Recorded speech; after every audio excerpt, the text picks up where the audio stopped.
Nós dando continuidade então ao nosso evento do 10º Encontro Nacional da Liga de Pesquisadores do Espiritismo, dando continuidade e partindo para a nova etapa do nosso encontro, nós vamos chamar o Adilson. O nome dele é Adilson José de Assis. Por favor, Adilson. Tudo bem? Por favor, ele será o coordenador deste momento, tá? Então você tem a responsabilidade de chamar o tempo, né? A ter a infelicidade de ter que aportar aquelas plaquinhas 5 minutos, 10 minutos e assim por diante. O famoso chato. O famoso chato, né? Então, nós vamos agora, eu vou passar o microfone para o Adilson, para ele apresentar justamente o Tiago, que eu já convido para participar da mesa e você apresentá-lo. O microfone está aí. Então, na sequência, nós teremos o Tiago de Lima Castro, que irá abordar o tema José Herculano Pires e o debate filosófico paulistano de seu tempo. O Tiago é professor do Conservatório Musical de São Caetano do Sul. Ele é graduado em Filosofia pela Universidade Metodista de São Paulo. Escreveu artigos para o jornal Correio Fraterno. É também expositor do IEF, é membro do grupo teatral Mensageiros da Luz e é trabalhador do grupo espírita Seara das Fraternidades. Antes de iniciar, essa é uma pesquisa que, na verdade, eu comecei há um bom tempo.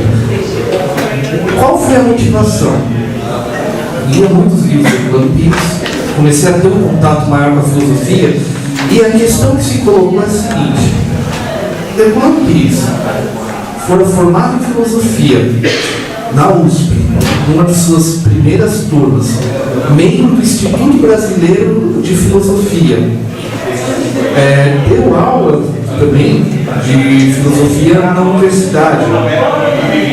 Como que alguém com todo esse contato com a filosofia e que, além disso, escreveu, ao final da sua formação em filosofia, o livro Ser e a Serenidade, propondo um diálogo entre existencialismo e espiritismo, que é, ainda hoje, à primeira vista, é algo que assusta um pouco, essa coragem que ele teve de fazer esse diálogo naquele momento. Será que a obra dele teve reverberação no meio acadêmico? Será que ele se tornou alguém conhecido do meio espírita somente, ou a obra dele teve reverberações na filosofia do nosso país, na filosofia do Brasil, principalmente dentro dessa temática, pesquisa espírita, passado, presente e futuro? Iniciando, sempre quando a gente fala em vai estudar filosofia, é muito comum, se você tem o filósofo, tem os comentadores daquele filósofo. O que é um comentador? É um especialista que vai pegar e estudar de maneira profunda aquela obra, facilitando a leitura. Por quê? Enquanto o filósofo escreve, ele está dialogando com o seu tempo, com questões que ocorrem no seu tempo, mas quando a gente vai ler posteriormente, certas questões de época, às vezes acabam ficando um pouco confusas. Então, o comentador tem essa função, analisar, sintetizar as propostas daquele filósofo para facilitar a sua compreensão e um estudo mais aprofundado. No meio espírita temos o Humberto Mariotti, filósofo argentino, que dialogou muito também intelectualmente com Herculano Pires, que escreveu esse livro que está publicado em Herculano Pires, filósofo e poeta. A parte filósofa é do Humberto Mariotti, que ele faz uma análise extremamente interessante do pensamento de Herculano Pires, vale a pena ler. O professor Manuel Pérez São Marcos, quando iniciou os cursos de filosofia, propondo estudo de filosofia dentro da Casa Espírita que ele fez na Federação de São Paulo, ele também escreveu um livro, Filosofia Espírita e seus temas, apresenta algumas ideias do Herculano, mas o foco dele é um pouquinho diferente, ele faz uma leitura mais criativa. Vale a pena conhecer. Agora, estas duas obras são verdadeiros achados. Por quê? O livro A Filosofia Contemporânea de São Paulo, do Luiz Washington Vita, foi publicado em 1969. Qual que é o foco dessa obra? Ele queria catalogar o que os filósofos paulistanos, o que os nomes que ele considerava mais proeminentes, ou com uma discussão mais ousada, estavam produzindo. E fez uma coletânea, falando um pouquinho desses filósofos, colocando trechos dele. Falar em um filósofo brasileiro é difícil. A grande questão que ele se propõe a analisar é o seguinte: ele não vai buscar originalidade nos autores. Ele vai buscar o seguinte: o que os autores paulistanos estão discutindo, catalogando eles em algumas categorias. E a gente abre o livro, tem a categoria de espiritismo, e entre eles, quem está presente? Fulano Pires. Ele era espírita? Não. Mas ele até fala que tinha outros nomes que ele poderia colocar, mas ele retira. Um dos escolhidos foi escolher Fulano Pires, quer dizer, a obra teve reverberação. Na época, Luiz Washington Vita chegou inclusive a resenhar por ser essa identidade que causou um estrondo dentro do Instituto Brasileiro de Filosofia, que publicava uma revista com artigos de filosofia. Hoje não tem uma importância histórica tão grande no momento atual. O Instituto me parece que ainda existe, porque houve a fundação da USP, que criou suas próprias revistas acadêmicas, mas naquele momento, em São Paulo, era grande foco de produção de filosofia. Posteriormente, essa obra do Jorge Jaime, mais recente, História da Filosofia no Brasil, onde ele busca, também seguindo a seguinte metodologia: não estou buscando originalidade. Qual o problema que aquele pensador brasileiro está discutindo? Ele se propõe a fazer o seguinte: eu não estou tanto interessado em saber se filósofo é original, o quanto que ele está lendo bem outros filósofos, mas qual que é as principais problemáticas filosóficas discutidas ao longo da história do Brasil. Para fazer isso, ele tem que selecionar autores. E um dos autores escolhidos foi o Herculano Pires, que ele inclusive diz que o Espiritismo já tem seu filósofo. E esse filósofo é claramente José Herculano Pires. Também é espírita? Não. Inclusive, posteriormente, quem quiser conversar até sobre o tema, eu até trouxe os 2 livros aqui. A partir daí, eu comecei a perceber o seguinte: muitos dos temas que o Herculano Pires discute em suas obras eram temas discutidos, eram temas presentes nessa coletânea. E essa é a base do que eu vou apresentar hoje. Primeiramente, é importante a gente discutir a metodologia filosófica do Herculano Pires. Isso é importante quando a gente vai lidar com um filósofo, como ele pensa a filosofia, como ele trabalha a filosofia. Isso facilita muito a compreensão da sua obra e uma análise crítica. O Herculano diz no seu livro Introdução à Filosofia Espírita: hoje os filósofos compreendem que as escolas servem como pontos de observação, como posições estratégicas, não como trincheiras definitivas no campo de batalha do conhecimento. Não mais se formulam grandes sistemas. A época dos sistemas passou. A sistemática foi substituída pela problemática. Importam os problemas, não as explicações conclusivas.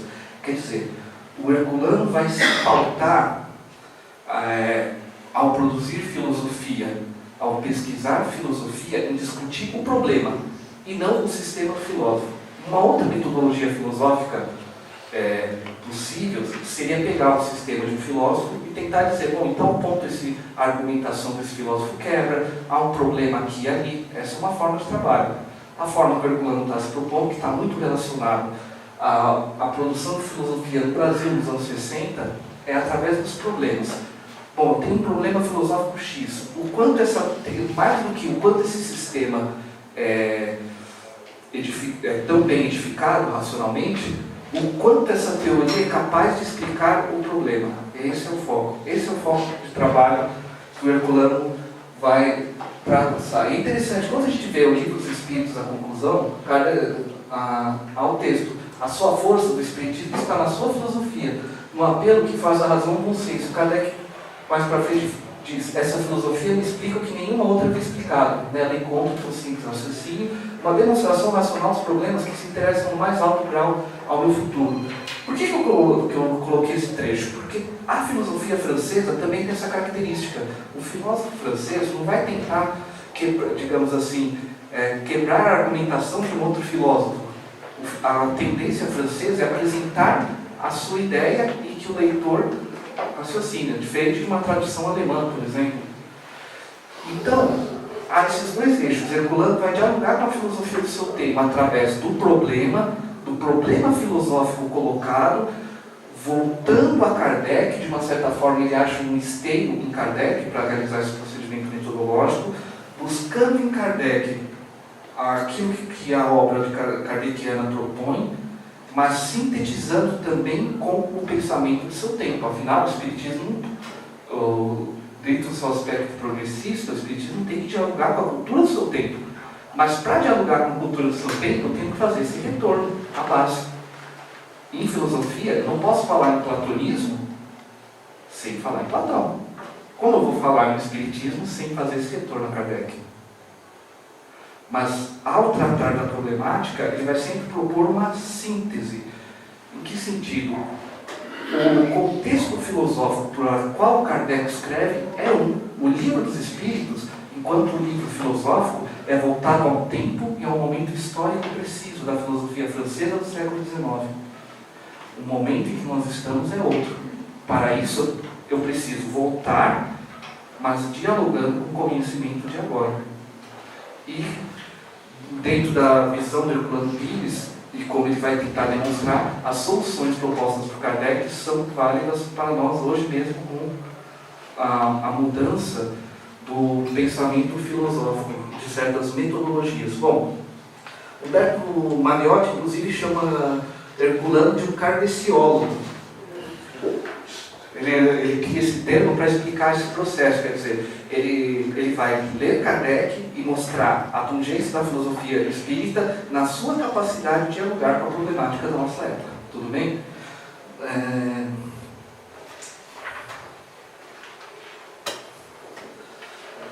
E mesmo em Kardec, se a gente for na pergunta 628 do Livro dos Espíritos, há um incentivo ao estudo da moral em outras tradições. Não há, entretanto, para o homem de estudo, nenhum antigo sistema filosófico, nenhuma tradição, nenhuma religião a negligenciar. Todos encerram os germes das grandes verdades. Então vejamos, até esse esteio de tratar com a problemática e buscar dialogar, está em Kardec já, também ele se pauta ali na obra kardeciana. Bom, tratando do diálogo, olha que interessante, falando sobre contestação dos receitas. Olha essa frase que consta na obra: não são as doutrinas e nem os métodos que imprimem o selo do século XX ao pensamento de hoje, são antes os problemas. Vê como Herculano está exatamente dialogando com autores daquele momento da produção filosófica paulistana. O Washington Witt vai dividir a produção paulistana em alguns eixos: culturalismo, espiritismo. Gente, colocar o espiritismo junto com culturalismo, existencialismo, neomarxismo, neopositivismo, neotomismo e vitalismo nos anos 60 é algo de um autor não espírita, e ele até escreve sobre Herculano com um certo contragosto, digamos. Se você lê, você percebe um certo contragosto. Bom, ele está tentando algo original, tem que citar, mas eu acho esquisito isso, de uma certa maneira, é isso que se impede. E apesar que ele fala de alguns outros autores que, pessoalmente, eu não conheço, que precisam de mais pesquisa, que ele coloca sob o nome espiritismo. Eu não sei se realmente podem ser espíritas ou não, mas isso é para pesquisas posteriores. Bom, vamos tentar adentrar agora a questão das obras. Bom, culturalismo, o Vita vai classificar como um processo autônomo de criação especificamente humana, na qual os valores adquirem significação. Esse é o contexto de cultura. Então, o culturalismo vai ter como eixo de reflexão filosófica a cultura humana. Herculano Pires dialogou com essa problemática de como que a cultura humana se desenvolve. A cultura humana progride ou não progride? O que elementos contribuem? Ele dialogou com isso? Dialogou. Num livrinho, num pequeno, gigante livro chamado Espírito Tempo.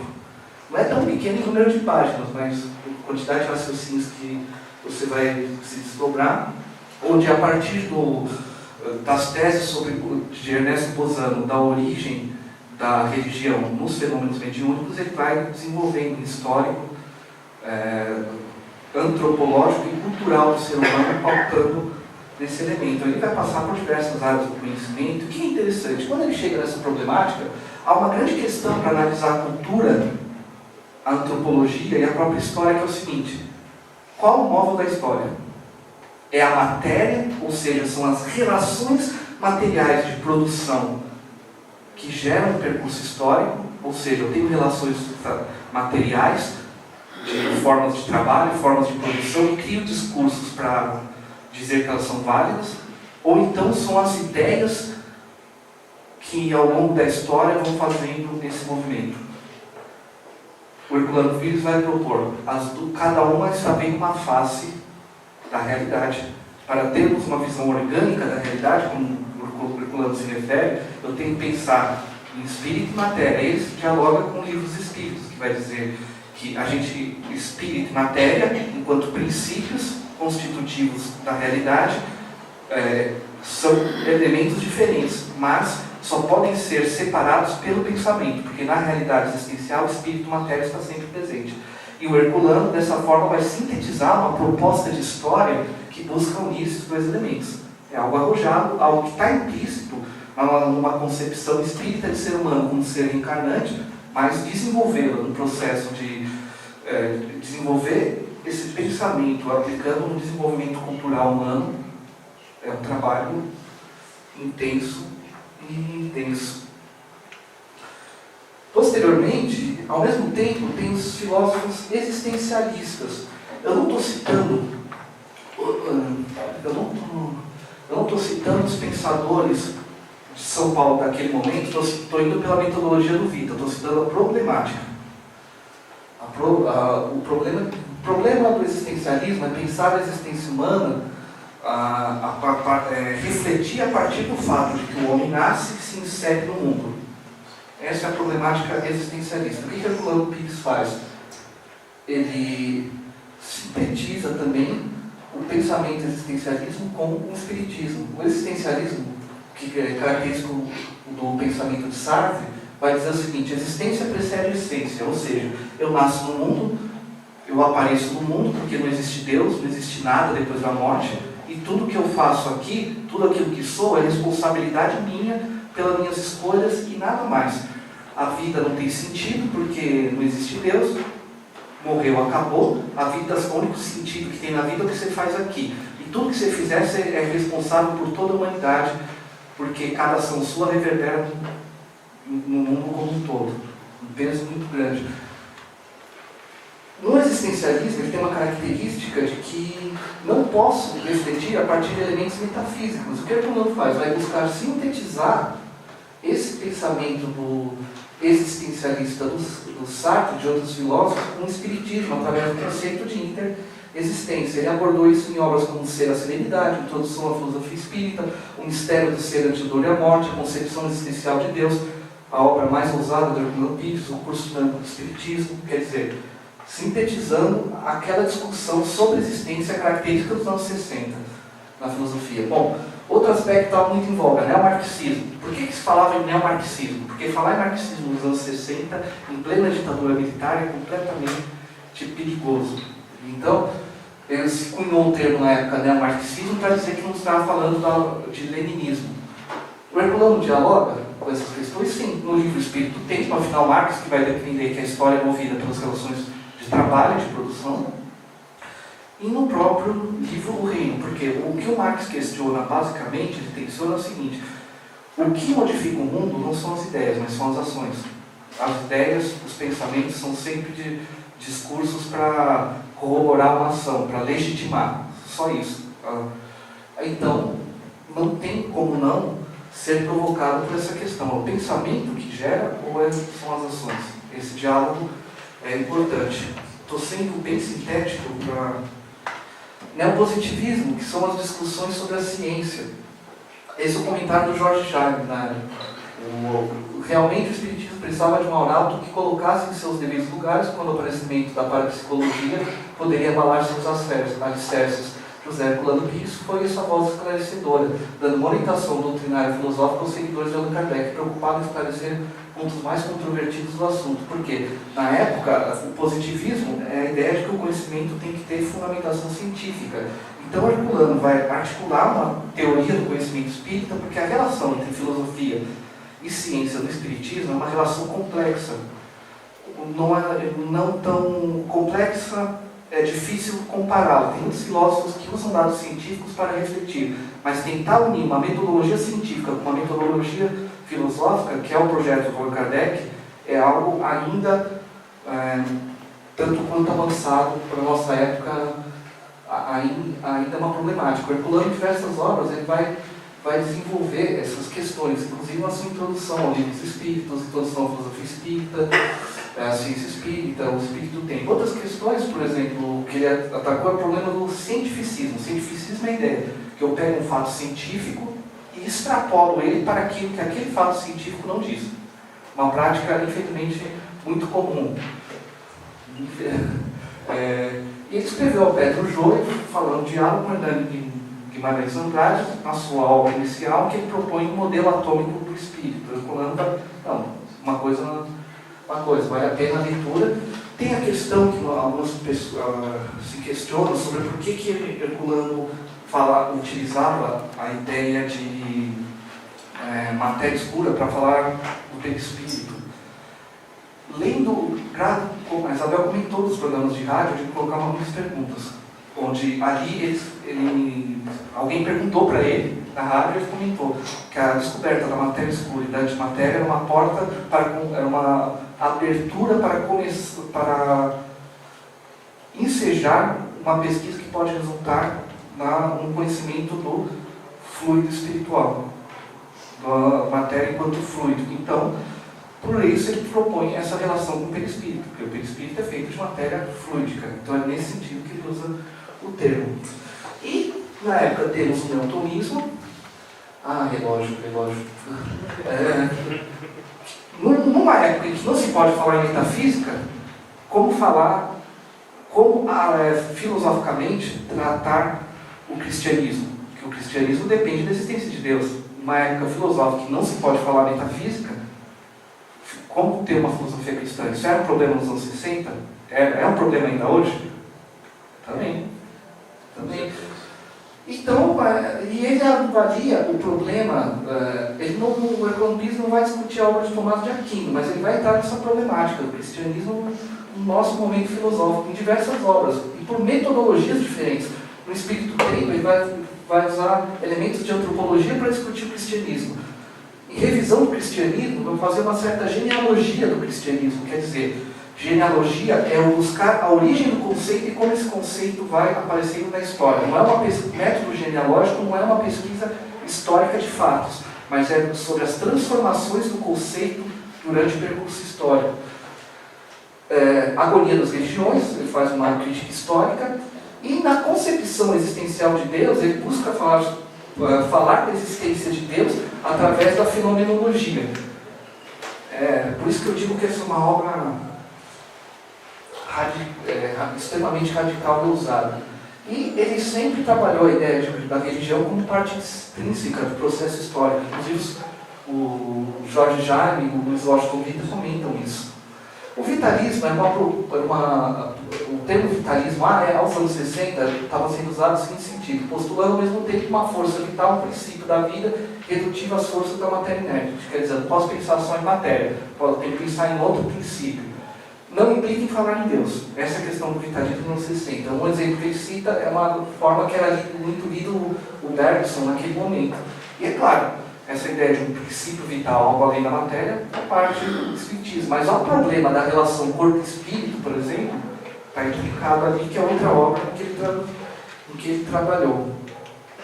Bom, a conclusão, desculpem se eu não fui muito claro em alguns aspectos, espero que o texto esteja mais compreensível, do que eu tenho falado, mas a grande questão é o seguinte: o que Herculano Pires fez para a filosofia? pegar os problemas da sua época e colocar em discussão com o Espiritismo, sem abandonar as próprias conquistas da sua época. Para falarmos em pesquisas, a pesquisa científica tem sua metodologia, a pesquisa filosófica tem uma outra metodologia. Não adianta a gente, é importantíssimo termos pesquisas científicas sobre o Espiritismo, mas não é porque, mesmo que nós provemos, o Espírito existe, o fenômeno mediúnico existe, que necessariamente toda a filosofia espírita aí necessita ser aceita. É necessário também um trabalho de pesquisa com metodologia filosófica. Existem caminhos? Existem. A especificidade do Herculano é de ter chegado a ser discutido por filósofos não espíritas.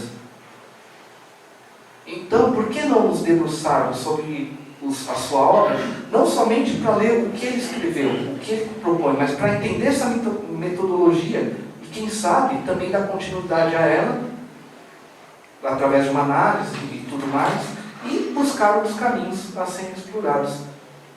Mas sempre esse percurso, retornar à base, porque para falar em filosofia eu tenho que ter clareza do autor, base daquele pensamento filosófico. O Espiritismo não dá para ficar sem Kardec, mas aproveitando e discutindo com o pensamento moderno e contemporâneo.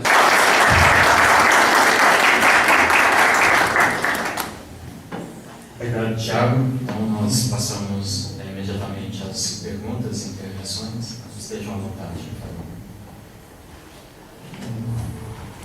Existe alguém que tenha dado seguimento a esse pensamento filosófico sobre a doutrina nos dias de hoje? Olha, tem pessoas no mundo espírita, que são da área de filosofia, né, que têm feito pesquisas com alguma reverberação nesse sentido de chegar fora do meio espírita, que eu conheço, pode ser uma limitação minha, inclusive, tem a Astrid Sayegh, aqui de São Paulo, que fez algumas teses acadêmicas sobre Bergson, citando Kardec, com base que é um pouco complicado fazer. Não é tão fácil. Ela tem um livro dela, Ser para Conhecer, que faz uma análise extremamente interessante do processo do conhecimento espírita. Tem um outro autor, um livro, eu ainda não li o livro, chama Humberto Coelho Schubert. Eu sei que ele é professor de filosofia de Juiz de Fora, se não me engano, na Universidade de Juiz de Fora, que tem um livro chamado Genealogia do Espírito, mas eu ainda não pode estudar. Mas assim, que teve o impacto que o Herculano teve em sua época, ainda a gente não teve. No meio, fora do meio espírita, ainda a gente está precisando trabalhar mais para isso. E só uma última, e essa é mais complicada. É até difícil de formular do jeito que eu gostaria de dizer, mas é assim, você acha que falta alguma coisa a mais, isso, uma divulgação a mais, porque eu percebo, não só no Brasil, mas no mundo, parece que a doutrina espírita é completamente ignorada. E está faltando um empenho da gente aqui do Brasil, que é o maior país do mundo, em divulgar isso aí, para chamar a atenção para a doutrina espírita, até com filosofia mesmo. A gente precisa pesquisar mais, precisa se arriscar mais. Claro que isso tem consequências na própria vida da pessoa. A gente ouviu a história do Herculano, a gente vai ver a obra, isso tem, mas a gente precisa se arriscar um pouquinho mais também. Encontros como esse favorecem a produção de artigos científicos, pelo método que se propõe, de dupla revisão, mas a gente tem que orientar mais.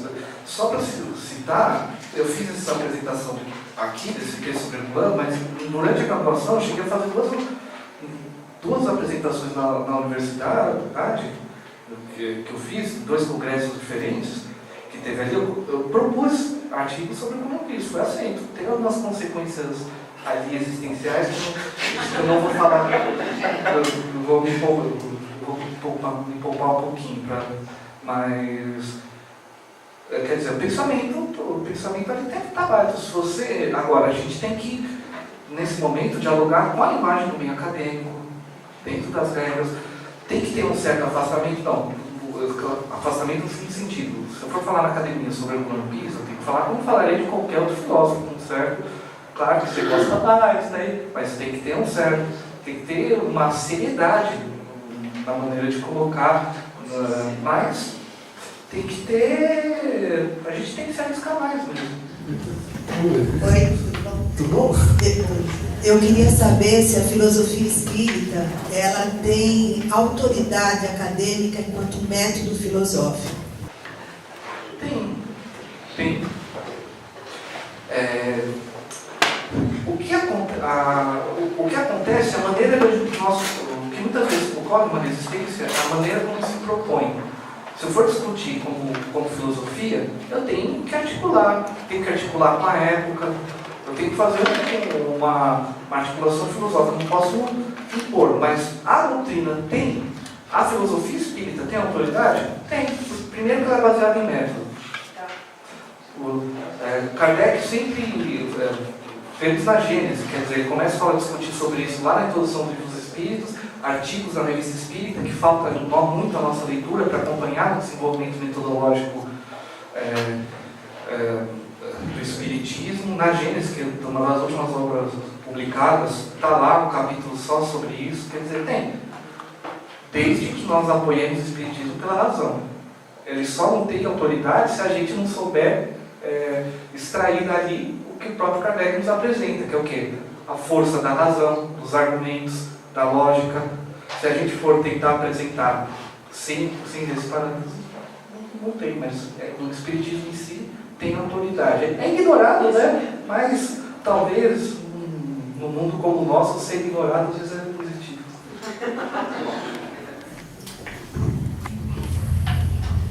Tiago, no meio de Schneider, eu queria que você nos dissesse que Herculano entendia da colocação de Augusto Comte, sobre a questão da religião ser um estado ainda atrasado de conhecimento, de cultura.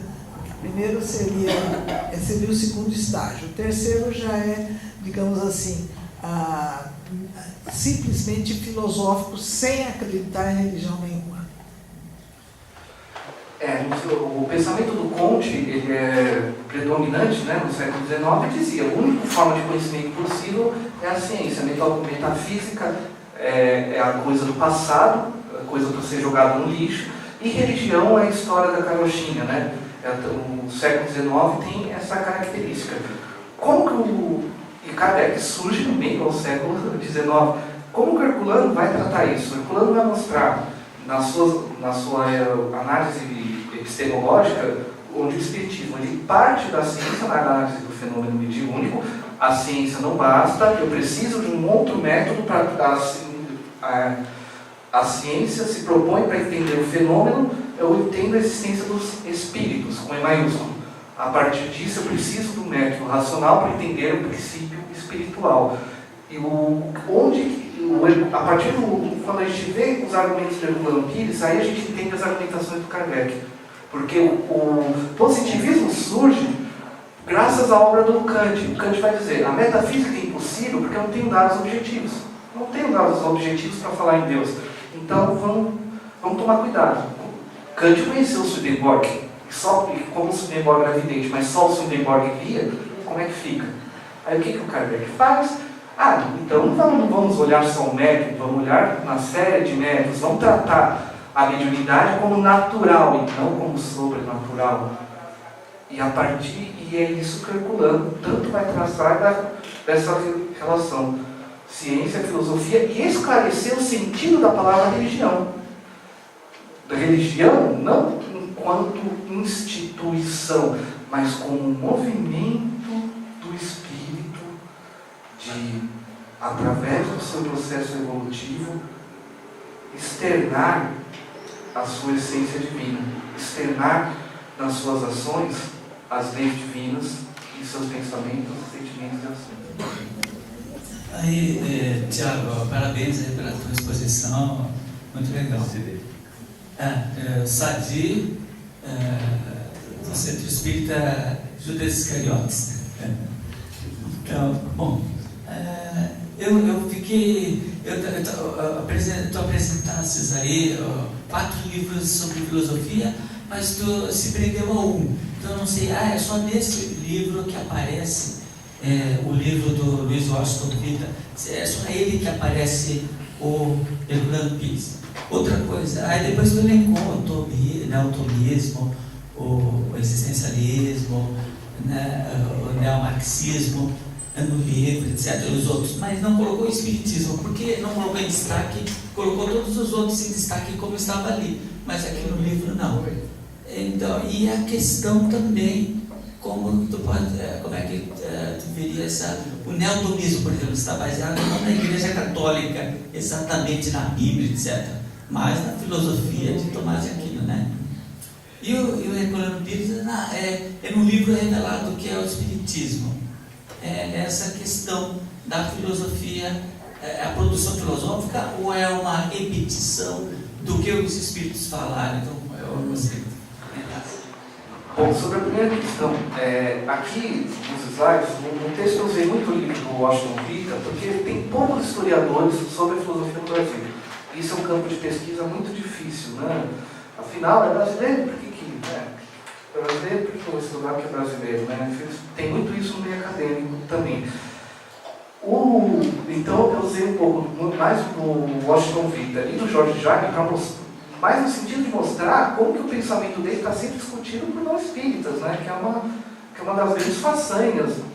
Porque quando fez tanta coisa, que dá até vergonha de falar que você não tem tempo quando você vem escutando a vida dele. Né? Uma das grandes façanhas dele na filosofia foi isso. Foi de tamanho rigor, e de maneira tão provocadora, que os historiadores têm que falar dele, para falar da filosofia do Brasil.